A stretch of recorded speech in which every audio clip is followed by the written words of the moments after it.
Hello दोस्तों, स्वागत है आपका हमारे अपने चैनल दिलीप X2 पर। आज इस वीडियो में हम जानेंगे भगवान विष्णु के स्वप्न के बारे में। तो आइए शुरू करते हैं। एक बार भगवान नारायण वैकुंठ लोक में सोए हुए थे। उन्होंने स्वप्न में देखा कि करोड़ों चंद्रमाओं की कांति वाले, त्रिशूल डमरूधारी, स्वर्णाभरण भूषित, सुरेंद्र वंदित, सिद्ध सेवित त्रिलोचन भगवान शिव प्रेम और आनंदातिरेक से उन्मत्त होकर उनके सामने नृत्य कर रहे हैं। उन्हें देखकर भगवान विष्णु हर्ष से गदगद हो उठे और अचानक उठकर बैठ गए।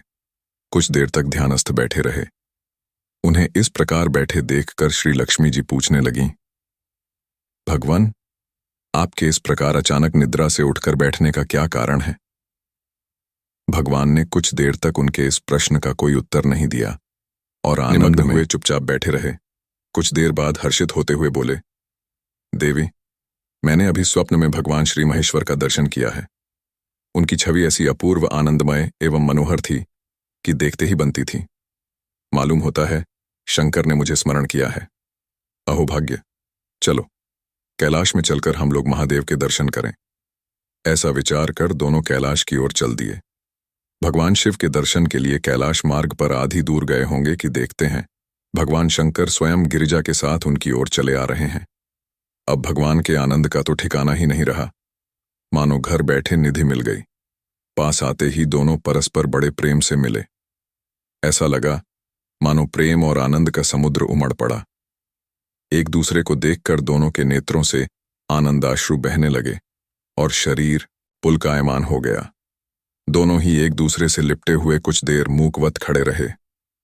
प्रश्नोत्तर होने पर मालूम हुआ कि शंकर जी को भी रात्रि में इसी प्रकार का स्वप्न हुआ कि मानो विष्णु भगवान को वे उसी रूप में देख रहे हैं जिस रूप में अब उनके सामने खड़े थे। दोनों के स्वप्न के वृत्तांत से अवगत होने के बाद दोनों एक दूसरे को अपने निवास ले जाने का आग्रह करने लगे।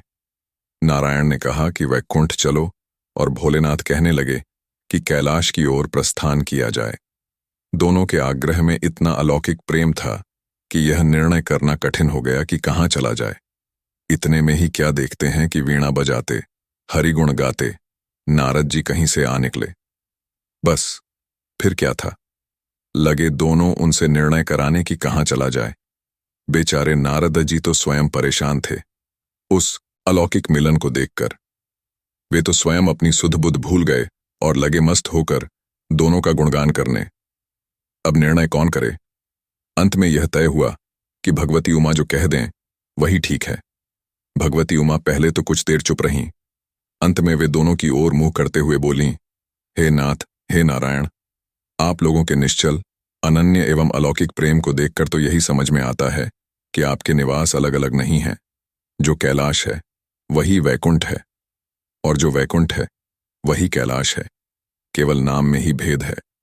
यही नहीं, मुझे तो ऐसा प्रतीत होता है कि आपकी आत्मा भी एक ही है। केवल शरीर देखने में दो हैं। और तो और मुझे तो स्पष्ट लग रहा है कि आपकी भार्याएं भी एक ही हैं। जो मैं हूं वही लक्ष्मी है और जो लक्ष्मी है वही मैं हूं।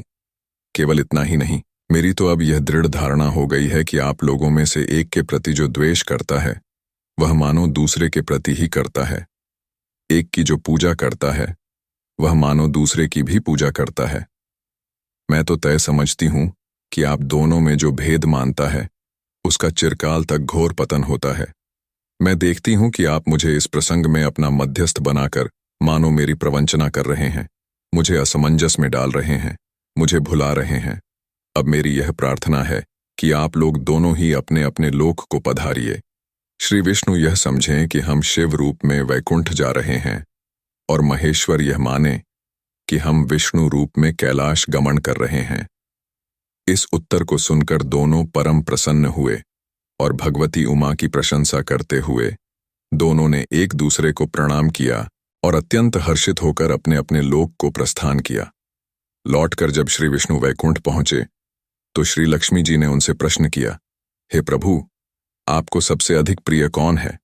भगवान बोले, प्रिय, मेरे प्रियतम केवल श्री शंकर हैं। देहधारियों को अपने देह की भांति वे मुझे अकारण ही प्रिय हैं। एक बार मैं और श्री शंकर दोनों पृथ्वी पर घूमने निकले। मैं अपने प्रियतम की खोज में इस आशय से निकला कि मेरी ही तरह जो अपने प्रियतम की खोज में देश देशांतर में भटक रहा होगा, वही मुझे अकारण प्रिय होगा। थोड़ी देर के बाद मेरी श्री शंकर जी से भेंट हो गई। वास्तव में मैं ही जनार्दन हूं और मैं ही महादेव हूं।